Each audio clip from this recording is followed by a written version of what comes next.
Hey folks, Gary here.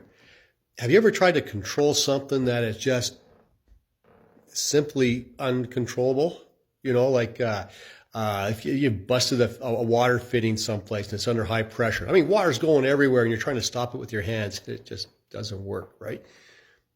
Well, Nicodemus is faced with this. Nicodemus is having a conversation with Jesus. And he really wants to find out more about Jesus. He believes that Jesus is God, that he is sent by God. He's the Son of God. He believes that Jesus has been sent by God, but he can't wrap his head around the things that Jesus is doing.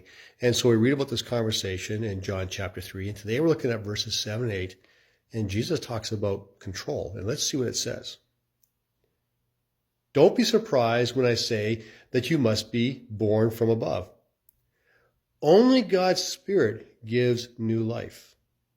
The Spirit is like the wind that blows wherever it wants to. You can hear the wind, but you don't know where it comes from or where it's going. You know that there's a Spirit of God. The Spirit of God is the Holy Spirit, and the Holy Spirit is God.